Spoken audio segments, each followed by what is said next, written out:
do though, as I grow older, realize Backstreet Boys was a way better band. Okay, I totally agree. But Way better. NSYNC, the characters were way better. Yeah, I just love Justin Timberlake. They were such better dancers. They were great dancers. Maybe Backstreet Boys phoned the dancing in a little bit because they did like the lean, and you're like, ooh, that's not impressive. It was kind of stiff. I think NSYNC had a little bit more flavor, and I saw them live, and this was right on the cusp of Justin about to be Justin, and you could tell he was sliding into his solo.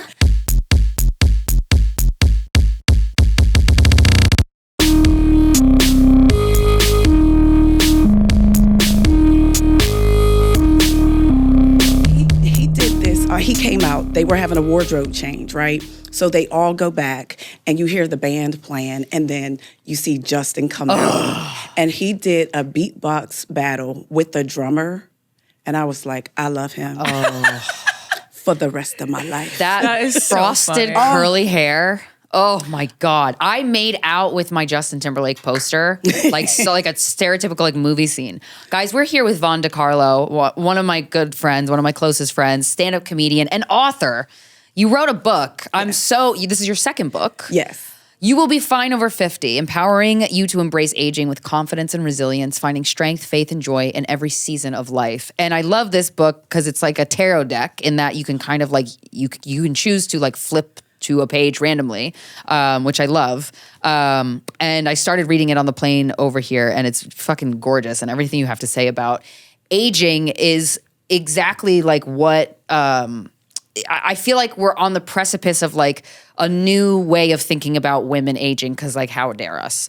But you were born the year that women were legally allowed to have their own mortgage.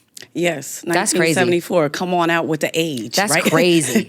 That's crazy. She's over 50. But like, I remember when we first started hanging out, like you were quiet about your age. You didn't, but now you're like, I never lied about my age. I never lied. If someone asked, I would tell. But don't ask, don't tell. You know what I'm saying? It was more of a don't ask, don't tell vibe, right? And I don't know. At some point, I was just like, I was saying it a lot on stage. I was doing a lot of getting older material, being single older, the whole gamut.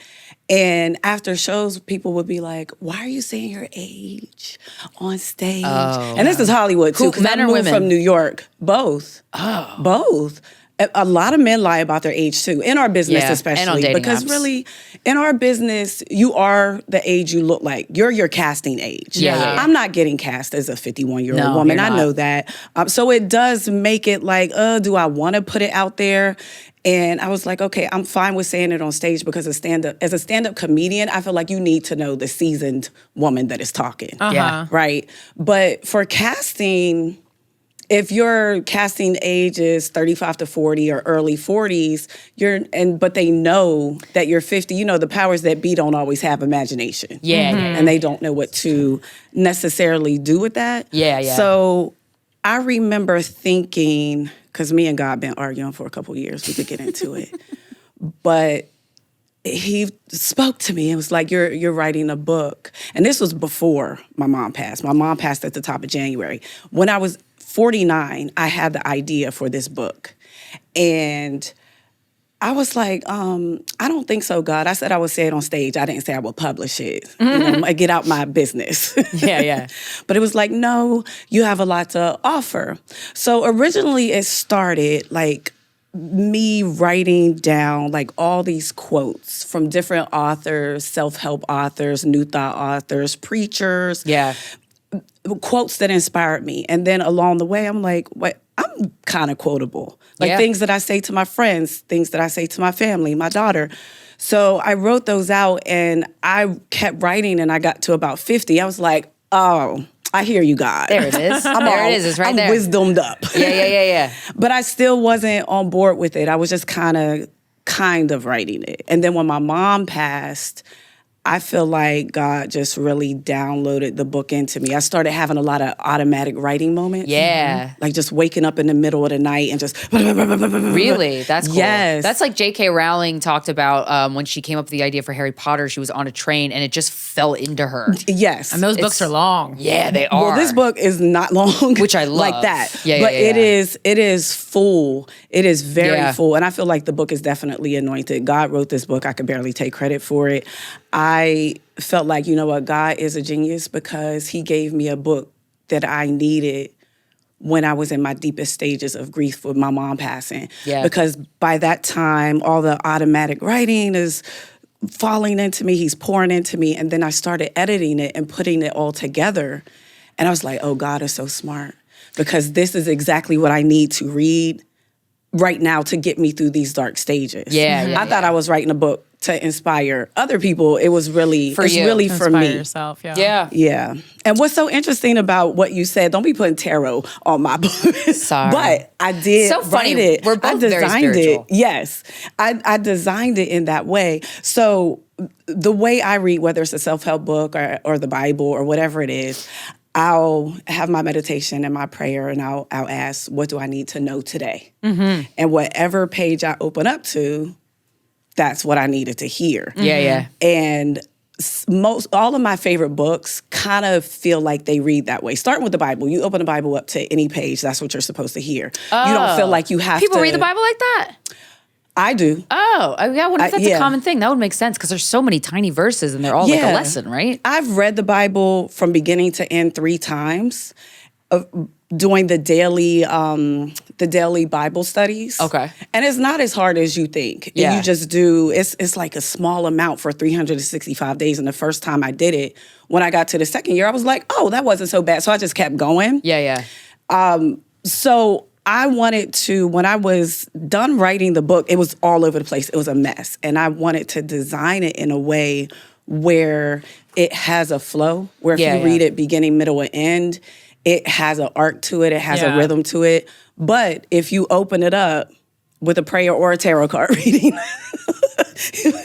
if you open it up to any page, I feel like you'll get something out of whatever you read. Yeah. And you won't feel like, I don't know what's going on here. I have to go back to the beginning. Yeah, yeah. I like that. I like what. So, what has your experience been with like going from New York to LA? That's a different type of experience for a woman, for a comedian, for an actress. Like it's just such a different vibe. I feel like LA is very, like you mentioned when you moved there, they were like, don't say your age.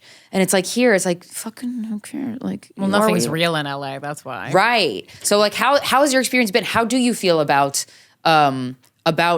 aging? I hate that word because we've fucking ruined it, I think. Like we've put so many negative connotations on it. But I think it's like such a powerful experience to grow older because It is. So the wisdom that comes with growing older makes your life so much more relaxed. I feel like our society has leaned so much into our value being in our youth, especially for women. Sure, yeah. Like I was told I was done at 30 in this business. Like I posted a picture on Instagram recently yeah. with little baby little Vaughn. I was 29 years old. I was 29. almost 30 in that picture. And when I look at it, I'm like, I look look like a 17. child. Yeah, you do I look look like 17. a baby.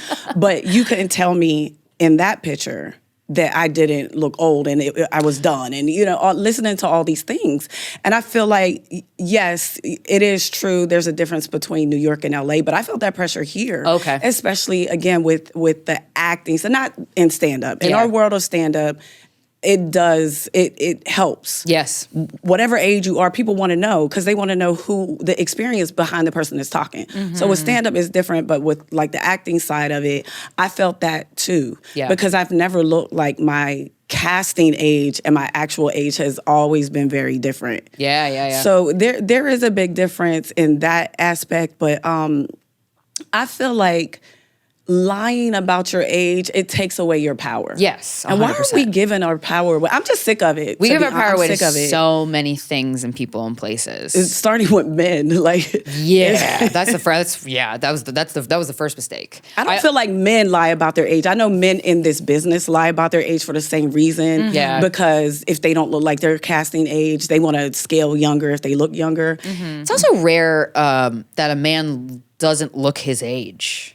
Like every man I know, I'm trying to think. I'm going through the men I know. I'm like, they all look the age that they are. I know. Some I of mean, them like Jonesy act- looks way younger. Oh yeah, than that his does. age. Yeah, he's a good one. He has a baby face. Yeah. That's true. How old is he? Is he Not allowed to Okay, say. gotcha. See? I get that with that youthful ass face because Jonesy's an actor. Half so the it's time like, I don't even actually know, but I just know because I just saw him. But there was something I was reading on the internet that's like, I forget what the exact quote was, but basically like when a woman says their age and everyone's like, what? I thought you were a decade younger. What? And then or maybe it was like a video some chick posted and it's like, well, that's kind of insulting. Like, what? I thought you weren't that age that you Right. are. And here's the thing. People are always being polite. So if someone says, oh, I thought you were like 35, you're supposed to add 6 years for politeness, 5 to 6 years. So they really thought you were 40. So if someone goes, oh my God, you're 50, I thought you were 38. I'm like, 39, Yeah. 44, 152. So you thought I was 44. Yeah. That's still pretty good. But what's wrong with 50, right? Right. When I was,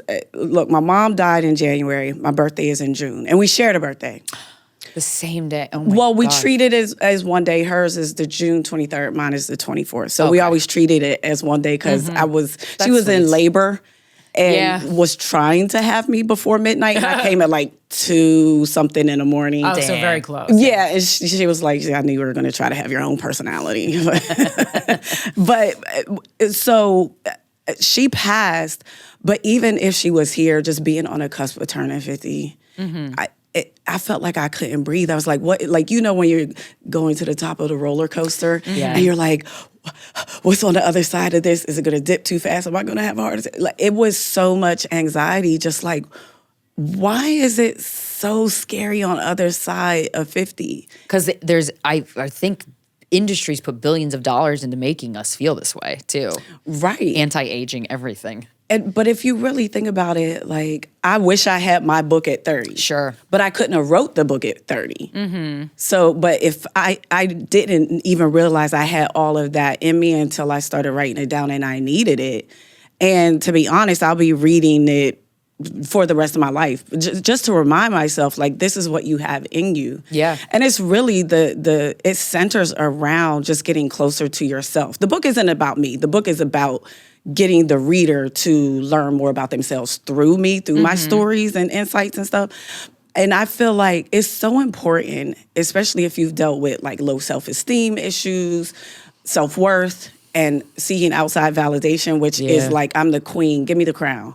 Nobody has looked for validation outside of themselves. It's so funny because you don't come off that way now at all. No. I never really have. Right. Unless you're a man I'm in love with. Then, Right. then it's like, ooh, I can do a lot with this. Right. I'm Right. like confident. I'm like constantly tricked by people who like have low self-confidence but don't act like they do. Like like fake confidence tricks me almost every time. It's very bad. I don't even know like how did you like decide like I'm just gonna fake it till I make it, or like was it like a defense? Like what was it? And how were you able to do it? How do you create fake confidence? Because it's not fake confidence. For me, what it is, I teeter. Okay. Like I'll have it's like hype moments. myself up. I have I'm confident. I'm Hype good me at up, this. gas me up. Let's just like put it on stand up. Let's just Okay. isolate stand up. Okay. I got my set, got my jokes. I'm gonna go tell my jokes. I'm Okay. gonna get on stage. This is gonna be great. And then you get there and you're like, there's a lot of comics in this room. The vets, they're going to say, I suck. I'm not funny. I'm a woman. And you just start having all of this, I'm not good enough thoughts in your head. Negative self-talk, and then you yeah. fight through it. I don't think it's fake it till you make it as much as it is push through. Right. Fight Yeah. through the fear. Right. Faith over fear. And just, I've been my own hype man for got years, it. Hell yeah. but I have also been my worst enemy. Yeah. I will get on stage or anything else in life. I'm just using comedy as an example. I will do what I have to do and then go home and annihilate myself, even if I did well. yeah? Beat myself into the ground. Listen to myself back. And you're supposed to be listening to yourself back to get better and to course, grow and yeah. right and tighten up. So, but I yeah. have to the first round is me completely beating myself up. Like, oh my God, that's what you sound like. Oh, you're so corny. Oh, you're this. Oh, you're that. And then after I beat myself up, pull myself back out of the darkness and go, would you stop? Yeah. We got some work to do. And I'm like, you know what? This is kind of funny. And then, Yeah. So it's a cycle of beat yourself up. And as you grow and get stronger, you expand out of that if you're aware that you're even doing it. Mm-hmm. Some people not even aware. Like, I'm aware when I'm doing it. Right. And I'm like, stop. Healing is crazy because it's like you're unaware of the thing. Then you become aware of it, but then you don't change it for like a while. Yeah. Then you just observe yourself and it's a little torturous. You're like, I'm doing the thing again. Stop. I'll put it on men. Still doing it. I'll take it out of stand-up and put it on men, like relationships. Because if you have low self-esteem and self-worth issues and seeking validation through a man issues, you can really get lost in that. And speaking of being aware, like, there has been times where I am hyper aware of this toxic crap that I'm doing. But I know I'm doing it. It's like a crackhead know they're about to smoke crack, and they're like, hand me the crack. They love every step of the game. Hand me the crack. Yes, come on in. Let's fight. Let's be toxic. Let's do what we're gonna do. This is gonna be great. Right. You have to, or not you have to, but I found myself sitting and going, don't you answer that phone. But every part of my unhealed self is sitting in a corner waiting. Like, pick up the phone. Pick up the phone. You know you want right? to. You know you want to. It's gonna be great. What if he wants to hang out with you? That's how my voice said. That's how it sounds too. What if he wants to hang out? Yeah. What if he wants to do it? He really do miss you. What if he wants to have sex? Yeah, he better want to have sex. It's getting out of that, like, it's like untraining your brain, which is possible, but it's just like, it's an addiction. It's any addiction to not, that satisfaction of like, got him to be nice or whatever it is. It feels like you're king of the world. That's and fucked. everybody has their addictions, right? You can't judge somebody else's because as soon as you point your finger, you got the other ones pointing back at you type thing, right? Yeah. So some people might have an addiction to alcohol or drugs, and some people have addiction like me, Dick and Donuts. Something gotta go. It ain't gonna be the donuts. It's gonna have to be the dick. Dick and Donuts, it has to be the name of one of your albums. That's hilarious. It's a good combo. It's a great combo. But yeah, I don't drink, I don't Donut smoke. I never had those. Donut on a dick? That's fit. On a dick. We got it, people. Wait, that sounds delicious. That sounds like a fun blowjob. That's just me the donut hey, off can your we dick, stop really. recording? I got some phone calls to make. I'm in New York. Cut. Hit me up. Dick on a donut. No. That's fun.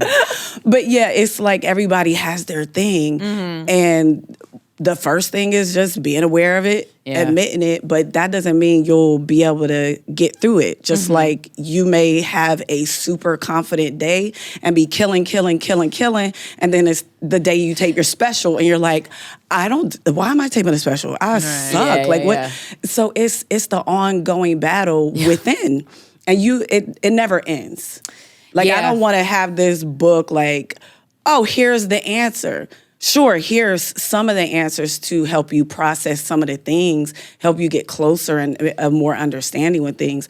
But this is ongoing. It's like you go to the gym today, you're going to have to go to the gym tomorrow. Right. You know, you're going to have to keep working those muscles. Yeah, and life will, and it's just the same, like the tides of life. Like, you're always going to be experiencing like phases of shit's going bad, comically bad, and then shit's going to go so right that you're like, what? How did this happen? And then this is going to go bad again. Like, it's just like that ebbs and flow. I also think too, the toxicity with the men specifically and like getting validation from men is so toxic and intoxicating. Like, I've been so intoxicated by that. But I think one of the things that really helps that phase I was talking about when you're that couple years of like, I know I'm doing it, but I'm not stopping, calling your friends and just getting roasted. Like, I would call you or you would call me and be like, I am doing the dumbest shit right now, and I just need you to laugh at me. You got to call the right friend. I'll call 100%. I will call you. Some of my other friends. I don't need a lecture, because certain friends you're going to get a lecture from, and I get that. You know who to call. I'm not calling certain people that's going to be like, You need a friend that makes the same mistakes, kind of actively, or like just recently stopped. Sometimes when you know what you're doing, you don't want to hear what you already know. Right. I think that's a good thing too, like for us, like, to recognize the kind of friend you are. Like when you've been friends with someone long enough, like when people, like if a friend called me and you know not to do this, like, and they just wanted me to like yes and their bad decisions, and you call me, it's like, well, you're dumb for calling me. You call me when you're ready to make a change, and I'll help. I'm the friend to help you make a plan. Sure. To make a change. Like we all have, but you gotta be ready. We are all like, we all have I feel like a strong suit as a friend, and you gotta know who to call, and if you're calling the wrong friend, that's on you. Yeah, you gotta know. I get so annoyed when people call me to be the yes and I go, you why know. would they dare? Why are you calling me? I go, you know that's not me. So me and Krystyna have talked about this, but I have a Corinne in my life. Oh yeah. Yeah, she does. One of her best friends is, like, well, I'm gonna call her Krystyna. Yeah. And I'm gonna sit and be goofy to goofy. Yeah. And then we'll figure it out in we'll have our little spiritual session. Yeah, because sometimes you don't want to be, sometimes you could take honesty, the honest feedback that is important to hear. Sometimes, depending on what phase you're at, you go into guilt, and that's not going to help. So then you're like, okay, you need, I love what you said, Corinne. Like, you need to know which stage of the process is this friend good for. Sure. Like, and that is such a vital thing to know about your friends. And as a point that we're all making, Krystyna's a good person, and I think we have this ebb and flow where I'm not gonna make you feel bad. No. I could get you to a plan. Yeah. I could pull a little Corinne in there softly at some point. Yeah. But I'll kind of like try to gauge. And I think she does this with me too. And sometimes if I'm calling Krystyna and I know it's something, and sometimes I'm just like saying out loud, I know I'm doing this, I feel guilty, I can't get out of it. And there is no answer. Yeah. I don't need a plan. I just need an ear. Oh, yeah. I was like, there is a stage when you just, and it's also like a big part of like, growing up is learning that like everyone, doesn't always want your advice. And sometimes like people are coming to you because they just need a friendly ear. Yeah. Yeah. And sometimes we know. Yeah. Sometimes I know. And I'm like, I don't need you to talk me through it. Yeah. I know. Which I like when friends specify that, because sometimes this is younger me used to be like so keen to be like, well, try this. And it's like, well, no, I just want to talk it out. And I just want you to go, And that is so fucking helpful. Sometimes so much talking it out, you hear your own answers out loud because we're so in our heads. Yeah. And everybody beats ourselves up. It's like so much. It's like an open mic, but for your thoughts, because like sometimes you know how comics are so rude and don't laugh at each other at open mics. Ever. But by the time you're good at open mics, you understand, like, you don't need them laughing. You just need to say it into the microphone and hear it yourself, and then you know where the joke is, and you don't need their fucking rude ass. Yeah. Do comics laugh at actual shows? Yeah. Ever. I do. I fucking love. I love comedy. Jokes. Me too. I love jokes. I'll sit in there. Like if I don't have another show, I'll just sit in the showroom and watch the rest of the show. Yeah. But everyone makes fun of me, so I guess that's not common to do that. I do think too. As you age, I'm curious what you think about this, Vaughn and Corinne. Like you lose certain types of friends, and one of the friends that you lose as you grow older and wiser is the one that would yes and your bad shit. Like your like toxic behaviors. Like I used to have a couple friends that like, I just want to be like unhealthy or like, I don't know. And they'd be like, okay, let's go. And like they would, and that is nice for a season, but then you got to go. I don't think I've ever had a yes and friend like that. Oh, okay. Yeah. I've either had a Corinne or a Krystyna. I've never had I'm just going to say yes and we're just going to, well, maybe in relationships with men. Okay. Because it's like, yes, and to this dick. Yeah. They want you to. They want you sometimes to be hurt. And vulnerable. Yeah, and it's weird. Men love a hurt woman. I know. Like when you so malleable. Yeah, when you're like fresh off of a breakup, guys just come in like they're alligators looking at a chicken. You know what? I didn't see coming, but I should have, because I've experienced close death before. Men, like when my mom passed and when my fiance passed, but I don't want to get too deep into that, but the men that you thought were there to help were really preying on you. Oh, word? Yeah. Yes. Word? Yes. Yes, and it's like, Was your mom dying? Yeah, that's the origin of no grown man wants to be your friend, which I know some people don't like, but you don't like it, don't use it. Yeah. Solve that. Look at me, solving problems in real time. I think you should get the Nobel Peace Prize. Time, I was 100%. That's not true. You can have I'm getting closer to no. Yeah. Right? I've been a naive fool. I have. But Yeah, I me still too. do feel like I have one or two that are not. Exactly. And it's like, I have male friends, but then it's Sure. But then it's also like, Like they have girlfriends and it's like, we're cool. We're all cool. Yeah, but then it goes like, well, if they broke up, are they gonna, it's like, Yeah. right? And you're always like, what's up, Corinne? I don't know. Yeah. I hate that shit Yeah, when, you when a never guy know. you think is a friend moves in on you and you're like, It's like now I think you're at too repulsive. brute. Yeah. Yeah. Too birthday. Yeah. But I thought after the that death of getting your mom? older, it would get like Less? men, like they would go away. Like, thank God, give me a break. Like, Yeah, it's but getting worse. Vaughn, you're It's also like you got the young ones, you got the Yeah. middle-aged ones, you got the older ones. I'm like, I don't like none of y'all. you're at this also point. like super hot. Yeah. You don't, and it's so funny because you're so you. gorgeous and you got a body, Aw. but you don't carry yourself as like I know, bitch. Like you have such a like. I also know you too as like you have such childlike, beautiful like sentiments about you and like the way you view the world and stuff. And then you have the body of just a fucking pinup, and you're like, what? Like you have a cute. I've gotten that most of my life once people get to know me. It's like I feel like I've been mostly misunderstood in a lot of ways, just initially based on appearance. Yeah, because when I first met you, It's not a crime to be hot. no, it's not a crime to be hot, but a lot of people I treat feel it as like a fucking is. crime, though. Sometimes, So yeah.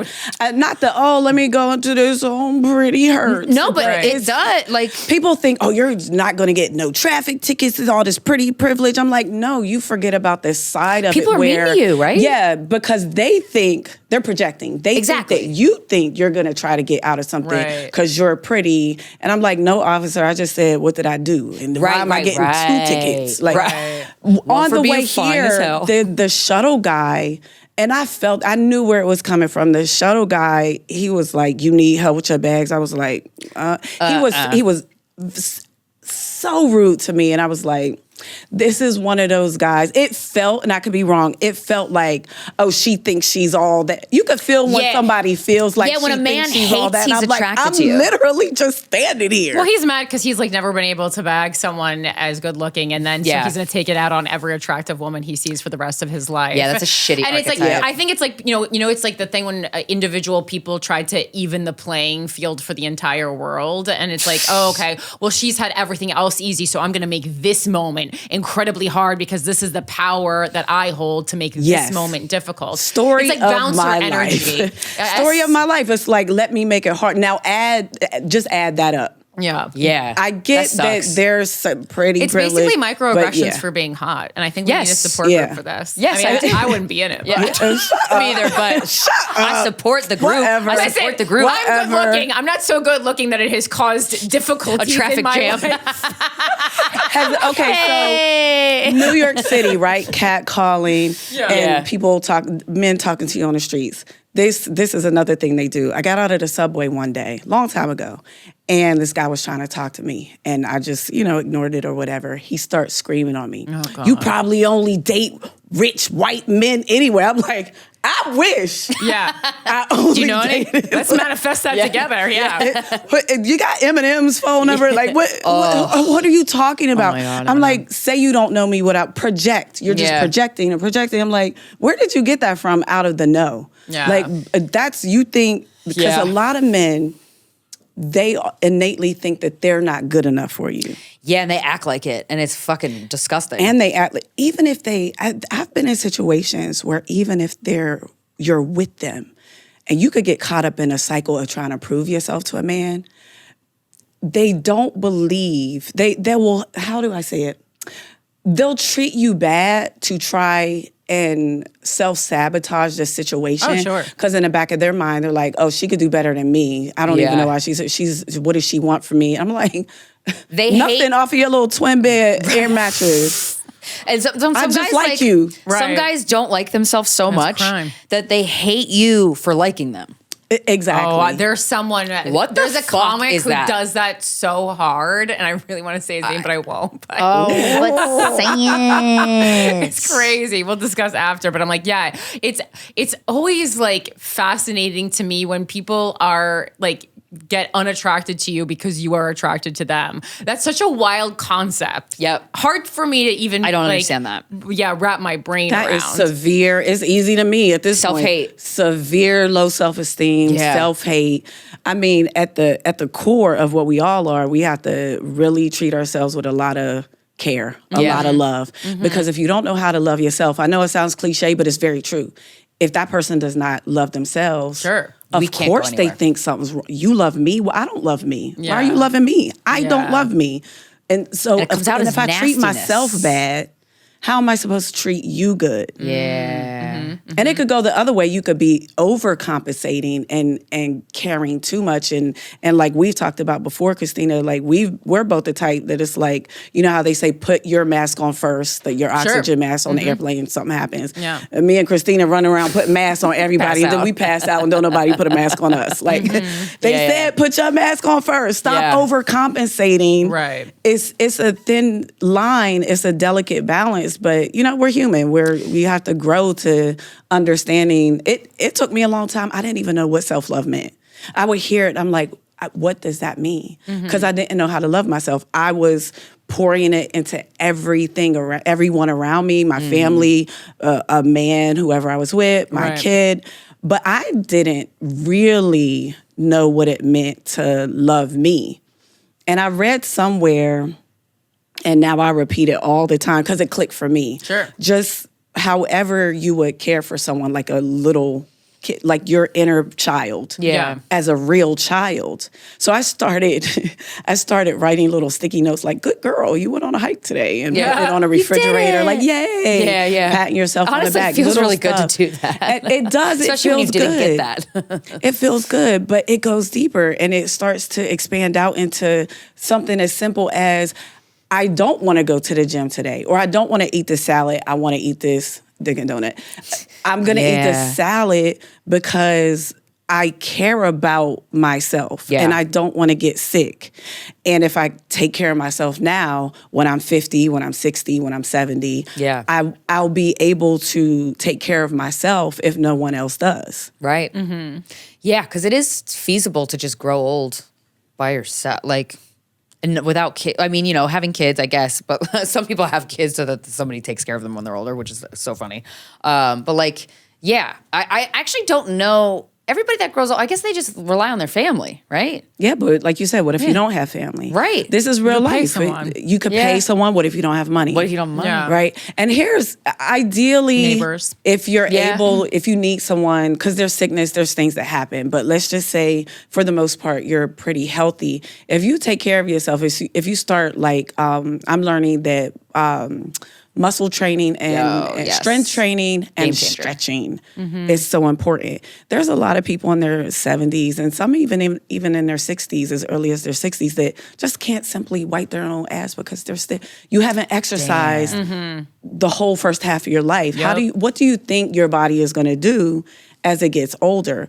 But if you keep Atrophies, yourself, yeah. a lot of ailments that happen when you're older, it's not because you're aging. It's because you're not taking care of yourself while you're aging. Yeah. Starting as early as possible. And that's, you know what, the book, Fine Over 50 is a play on words. Like it's a physical sense of being fine, but it's also being fine spiritually, mentally, emotionally, and physically. Yeah. Because beauty is from the inside out, not the outside in. So if you're taking care of yourself mentally, it trickles into you knowing that you have to take care of yourself physically, whether it's diet or exercise or things like that. Yeah. And then as you get older, sure, you may get sick. Something may happen where you could get in a car accident and lose a limb. You don't know what's going to happen in life, but giving yourself the best shot as early as possible. Yeah. And I don't want people to think that the word 50 on a book, this book ain't about being 50. I just got here. I'm not an expert. I just got here. I'll write about that later. This is about getting there. Yeah. It's about getting to that point. And like I said, the earlier someone reads this, the better. It's never too late to start. It's never too early to start either. Yeah, I think it's about like the self-esteem stuff and the self-love is about like having a good time with yourself. And so how do you start having a good time with yourself, especially when you're focused outward?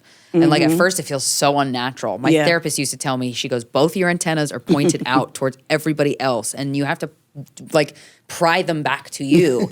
And when you pry them back to you, it feels like gross and wrong just because it goes against the grain of everything you've been taught about yourself or how to like live your life or how you've done it. But yeah, it's very interesting. It's intriguing too. I do welcome the wisdom that comes as you grow older. It's so nice. And it's like, man, it would be cool if you could, I mean, physically be younger when your soul is older. That's a good Well, you can. I mean, they snatched Kris Jenner's face all the way back into the she heavens. looks. Those 70th birthday party pictures, And it's not too much. crazy. It's amazing. No, but the thing is, but then you think about it medically, and you go, this woman's going to be in a casket and Looking like she's 25. 40. Like Pretty it's sick. It's really crazy. It like freaks me It's out like about it. child murder occurred in this cemetery. Yeah, I'm like that was freaking me out a little bit. But then her boyfriend also doesn't look very old. I mean, He's hot. I don't know how old he actually is. I'm not sure of his actual age. I don't either. I'm guessing younger, but Yeah. I mean, I don't think that the guy's 70. There's no way. No. Maybe though. I'm most certainly not against any type of procedures that you want to Yeah. do. I don't And there's some really good ones. subscribe Snatch to it the back. ones where you start to look like a different person or an alien, and it's like Right, like you're a cat doing or too much. something. I think that like if you're older, if you're 70, you want to snatch your face back. Yeah. Oh, by he's all means, go 45, that's ahead. why he wants- 45. Oh. Okay. That's wild. But I noticed a lot of well, a lot younger. Jesus Christ. a lot of young girls in like their 20s and 30s are getting like fillers and Botox. I'm like, what are you doing? Yeah, I read that. But girls in their 20s. Well, number one, you're financial suicide. Number two, again, I just like We don't need it, right? I mean, I've never They look 40. That's why I don't look young. no, it's that they look old. I know it's gonna be right. It's gonna be a problem. Preventative Botox. Your face wasn't moving. You don't need it. There's nothing to crazy. freeze What do you because it wasn't prevent? moving. Right. Like right. preventative, but I actually talked to someone about it because I'm like, I was like concerned about. I was like, what are people doing preventative? It's a sales gimmick, right? Botox. I mean, no, there is some proof that you can get to things before they move, but people I think are starting like way too young, and I think like at a certain point, there's only so much you can do with injections, and at a certain point, I think it's going to turn into pillow face. I mean, you can get them. Exactly. And a pillow face makes, to me, it makes What's you a look pillow face? older. It's when people get too much filler and then their face looks puffy. Yeah. And some people feel like it doesn't make them look older. It makes them look rich. Like the pillow face is a rich look. I definitely do think a person that looks like that is richer than me. Yeah. Well, So it yeah. does work. Or They got they're in $5 debt. grand in their face. Exactly. It's very expensive. Can Walking I around use with a your face rock as in your an forehead. ATM, please? Yeah. Can I slide a card? But yeah, I'm not. I feel for me personally, I get it. We all want to look our best. Sure. And it doesn't feel good like when your face starts to sag and things like that. I'm Although not. facial exercises, have you looked into this? I didn't know about Right. this. That shit Like works. that, and that's exactly where I was going. Everybody wants the quick fix and the magic pill. Yeah. It's just like instead of going to the gym, everybody want to, can you just suck this out? And listen, I am not beneath that or above it. But going to the gym's pretty But great. I'm saying give yourself a shot first. Sure. Give yourself a shot first, Try to- especially if you're young. If you are 25, if you're Gen Z and you're getting fillers, you might want to rethink it. Yeah, because like if you smoke cigarettes, that might be doing it. Yes. Caffeine might be doing it. Yes, not drying enough you water. out. Alcohol. Alcohol is really Is bad. a depressant. It will When I pull your drink- face down like Yes. like sort of a Down Like gravity, syndrome kind but of. like I don't want to insult gravity on Down syndrome crack. people, but you know what I mean. Like it pulls your face. Yeah. It's you saggier. You're like a down. hush puppy. But it's so funny because when you stop drinking, like I a couple days in Florida, we like had like wine, like a couple glasses of wine, which is a lot for me. And I woke up the next morning, I looked like shit, and I was like, and then I just stopped drinking dehydrates and you, yeah. hydrated myself, and then it goes back. Yeah. So And there's, if you go, okay, but there's facials, there's different non-injection type stuff. There's radio frequency type therapy that inspires natural production of collagen. Yeah. There's a lot of cool some of these stuff out things there. are way slower, but I just feel like Turning anything your phone on silent, that, taking a nap. Yeah. Are men gonna do any of this? Like they should. I feel like they do and just don't say nothing. Oh, well, that's good. Because They some do of these stuff. men be looking They do stuff? snatched. Yes. Some of them do They look do snatched, stuff. but some of them. No offense. I mean, maybe this is I'm turning the unfair lens on them, but some of them like you look really great with Botox. See, some I men. actually some like men. when men get like aged in the face. I do too, but sometimes it's a little much. You know what I'm Men saying? do tend like to look sometimes they better got as they get wrinkles that older. like they've lived in Florida forever. Right. You know? Well, I SPF, like baby, like yeah. men do for whatever reason. Maybe we're just manipulated by society in Sure. our heads too. That Very women true. we look worse, they look better. But a lot of men they get that man weight on them. Yeah. Men look better with weight. Yeah, I do. love Yeah, a I good hate a scrawny guy. silver. Oh, yeah. like a Yeah, like my hair. And it is annoying to me that we don't view women that way. What do you mean? A silver fox woman, no one says that. Oh, never. No, but I have seen oh man, there is this type of woman probably in her 60s that has this gorgeous gray hair that's like silver. I've seen it on a couple older women, and they're fucking Gray hair's hot. I like it a lot. so On gorgeous. women and men. Yeah, I love, but there's a certain kind of gray that I'm like, I don't know if you could box that up, I would dye my hair that gray. They do it's have beautiful. Yeah, there are people that are gray that are dyeing it to enhance it and make it look brighter and better. I'm not ready. I feel like gray isn't necessarily just an old thing; it's a stress thing too. Right. Because I might have had one gray hair, and then my mama died, and I was Really? like, oh. Oh, it's My mom everywhere. tried to take me with her. I said, listen, Miss Joyce. Yeah. I woke up one day, I was like, excuse you? Yeah. Excuse you? Let me get that. I ain't ready. Yeah. I'm not ready for full gray. My sister is full gray. Really? Yeah, And she sometimes likes it looks it. great. Like if I'm Yeah. gonna go gray, I'm gonna go gray. Like I'm gonna lean in. I baby. woke up the other day, I had one right here. And Your eyebrow? In my eyebrow. It was No. insult to injury because I got up to pee. I get up to go to the bathroom a million times a night. Me too. And So I was funny. I could wiping sleep my 16 eyes. hours. And I said, Wow. what's that? So I Yeah. can't hold my bladder and I got a gray hair in my eyebrow. Yeah, I've been getting gray for a while, but I'm like, I try to do this thing, and you've done this before with like when you meditate. The human body is a lot more powerful than we give it credit for. Like we have a lot more power inside of us to change in our body. I mean, it's if I knew how to do it, no one would need a doctor. But so it's not easy. But I tried to do this thing where I'm like, just as an experiment, no stakes, zero stakes. Of like, okay, I have gray hair coming in and I get my roots dyed. It's fucking expensive. So I'm just gonna see if I can meditate and just get like less gray. And honest to God, maybe it's because the meditation reduced the stress. Yes. But I swear to God, I can meditate the fucking gray hair Yes. away. Not fully yet, but What's not the timeline on this? So like this would normally be way grayer. So all that brown is my Yeah, roots. right. This would be way grayer. Like a couple years ago, this would Because be now it looks like highlights. Like it looks like yeah. it doesn't look like gray is coming in. It just looks like it's in there. Yeah. But I used to have way more grays in this to the point where even with the blonde, you could see it was gray. And I'm like, ugh, that just annoyed me. But yeah, you meditated them away. It seems like woo-woo, but it's very true. Our Yeah. bodies listen to us. And Yeah. I think that's what meditation does. It centers you. Can I grow my boobs? Yes, Try it. Actually, Try I it, healed myself because of my you have to allergies. feel your boobs be big. Feel the weight of the boobs as you're running. You're like, ow, it hurts. Can't even lay on my stomach. Trust me, Corinne, and give it a few years. You're gonna be like, how can I cut these? Do you things ever off? feel, They're though, too heavy? as I a can't woman- carry these damn things around anymore. Well, your titties are. I'm sick of Fine. them. I am sick of them. You got great titties. The titties be tittying. we could do a surgery right now. I'll give you one. Give you one. I actually Everybody like, get a titty. You want a I'm a- titty? I'm a C you cup get a now. titty. I You love get a titty.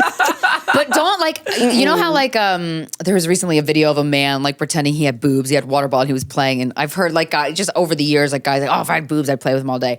As a woman with boobs and like a woman's ass and a woman's vagina, I love it. I feel like I'm a guy in a woman's body sometimes where I'm like, this is so great. My boobs are so soft and lovely. Like, I'm in and out of that. yeah. I'm more like there at this point. I have to sleep with like a comfy bra. I never had to sleep with a bra on. Yeah. Now I'm like, get up, get up. And why is my boobs going into my stomach? I can't. What? Where are they? Sit up. Come on. Yeah, sometimes sleeping with a little light sports bra is very comfy.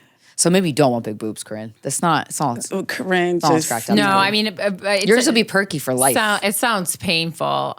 Yeah, I'm good. No, I always just want it so I can gain more weight in my stomach and eat more snacks. Oh, that's been my constant quest. Word. That's my want. See, That's we why all I have want different goals. big boobs. Just so, No one can tell when you have a baby burrito Corinne, baby. these boobs are partially from too many snacks. they just ain't sitting up there I like know that I for kept no eating the reason. snacks and hoping that the boobs would grow, and then it didn't go there. I thought I was going to move to LA, circling back to the New York to LA thing. Mm-hmm. I really thought I was going to go to LA and finally lose this COVID weight that I've been talking about losing for all these years. And I went to LA and I definitely gained more weight. Well, I because was you're like, driving oh my- everywhere. Driving everywhere. But I hike a lot. Yeah. Yeah, I you do. do. I'm at the beach, I'm hiking, I'm Everyone eats so exercising. healthy there, but too. here's what happened. They told me a lie. They said you ain't gonna find no good food in LA.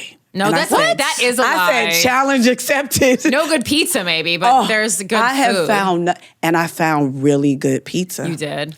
What? Where? Butcher's Daughter, and it's vegan. Oh, I love Butcher's Daughter. It's one of my favorite honey, restaurants. the honey hot pizza. Yes. I will One of my eat favorite it off restaurants. the floor. I'll eat it off the floor. Wait, we should go Wow. to dinner later. Now I'm hungry.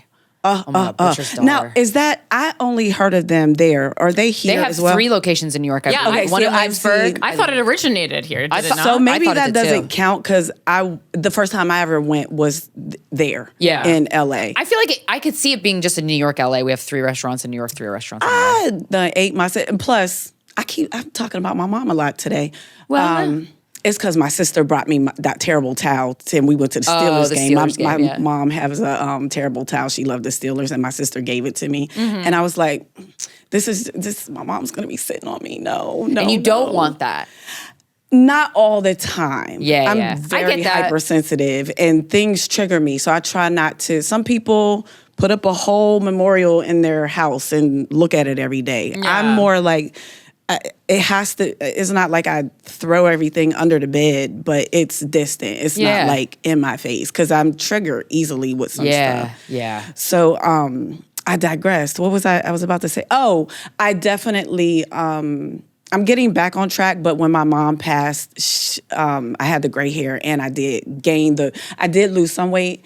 And then I gained that weight back. Well, I can't imagine. grieving a I gained parent. so much weight when my dad died. I mean, between Yeah. like going to hospice constantly and like, I mean, I was just like, it was not. I was so stressed out. I mean, it's just like, Yeah. I was just like walking around in a muumuu because I didn't even try. I go, I'm gaining weight, and I go, I don't care, and I'll deal with this after. Yeah. Because I was like, it's just not even. And also, then part of my therapy was I was eating cake every day, but like it was like on purpose. Like the sugar was like helping me regulate like my emotions, and like my therapist even like okayed it. It wasn't like some crazy like idea that I made up on my own. I was just like, there needs to be comfort in every day, and however we get it is how we get it. You know, it's like Yes. it's not like I'm drinking a bottle of Jack Daniels every day. And a that's piece of okay. cake is fine. That's okay. I mean, as long as it's like everything in moderation, as they say, and especially One cake when a you're day. grieving, you get one cake a day. It was one Just cake one slice. Listen. It wasn't Yeah. a whole You weren't cake. like Bruce from Matilda. It was one slice, and most likely probably like half a slice because it was like a diner slice, so like a big one, so like half a slice a day. But Yeah. it just like it was like because you need something in grief to look forward to.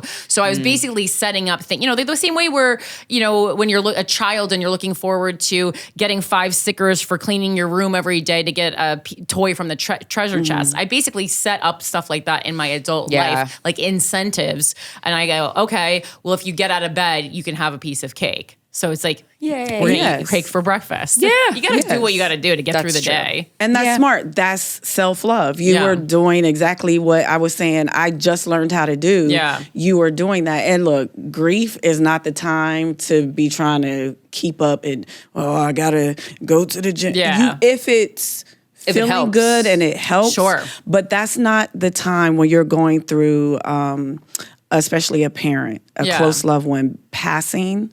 That's not the time to be beating yourself up about a schedule. You know, It's I paused my personal trainer. I said, I'm not gonna see you for a couple months. Yeah. It's I'll that be doing is my own not the thing. time. Yeah. That is Yeah. not the time to try and let me stay in my and lift my butt phase. Yeah. Let it hang. It's important to know. I think too with getting older, that wisdom of like, don't beat yourself up for this right now. Like, it's okay. Like, kind of having that discernment is really nice. Yeah, and also, then discernment to be hard on yourself when you should be. Making sure that you're like not coddling yourself into diabetes and obesity. Oh, yeah. But also going, it's okay. Mm-hmm. I'm going to have this cake today.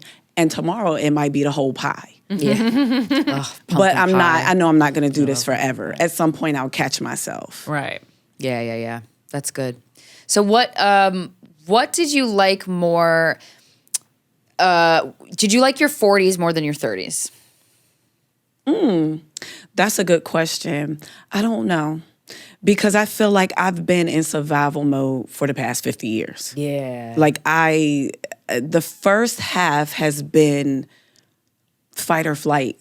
Like there's always something happening. Yeah. I thought I was going to finally, I was like, I'm going to turn 50 and have this milestone birthday. And then my mom passed. Mm-hmm. So I'm hoping, nope, I'm not hoping. I'm insisting that the second half of my life is fun as hell. Yeah. Like I just want to have fun. Yeah. I want to have a good time. I want to be able to answer this question 10 years from now or in 20 years from now and go, my 50s was the bomb. Yeah. I don't want to look and go, I don't know, I grew up kind of rough, and then in my 20s it was like, and then my 30s was like, and then my 40s was like, I know.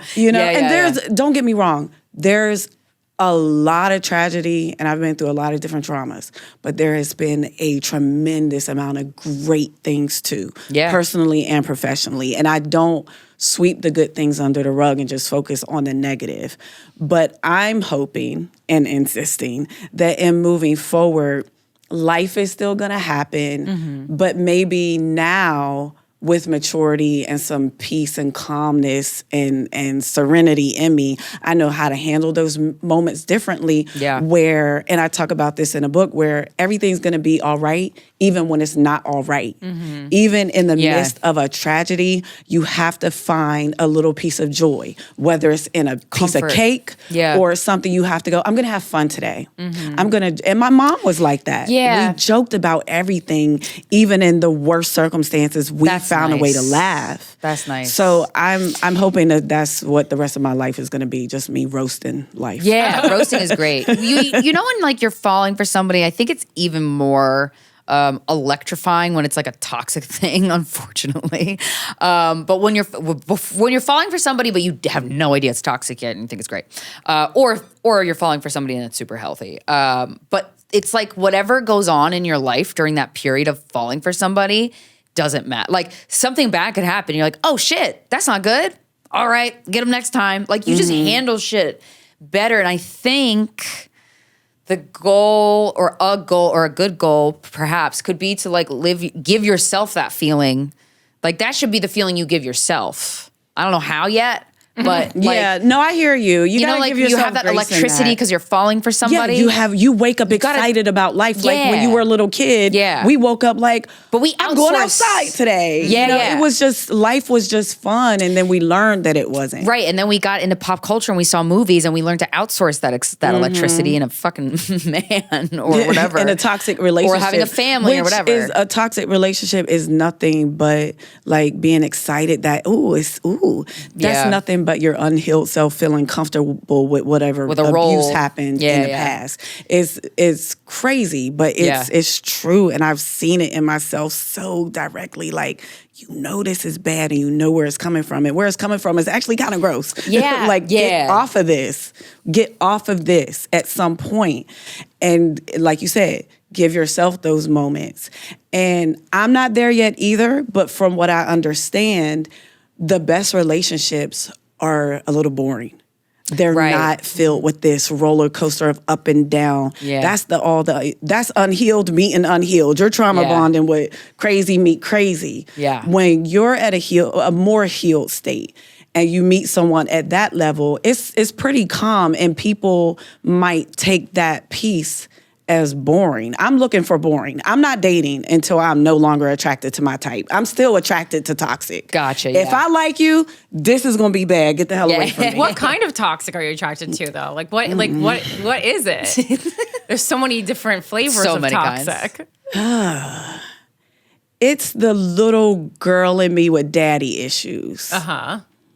Being attracted to proving myself to a man that I like him and that I'm worthy of him liking me back. Yeah. So you're enthusiastic about all of the moves that you make or in all the stages in the relationship. Oh, because And I think that, and I learned this in a prior relationship, and this is when I knew, I was like, oh, this isn't even about him. This is my unhealed self. It's almost like the unhealed version, daddy issues in me is repeating patterns, trying to get a man to admit that he did something to hurt me and then apologize for it. Totally, I get that. Yeah. Oh. And I accomplished that one time to the point where this man cried and was like, you're right. I didn't even know I was doing that. And we sat and we talked about the relief that I felt when he came to a place of an apology and a sincere, oh my God, You're like, I've really hurt. Let's do it again. I was so relieved. I was like, oh, I'm looking for my daddy to apologize to me. But it feels you're time traveling, but the person you're looking at is not the person you're reacting to. It's crazy. It's just repeated patterns. You meet the same person in a different body over and over and over. But here's what's crazy is when that happened, and I told you when that happened, and you know who I'm talking about. Yep. But I was like, okay, I thought I have arrived.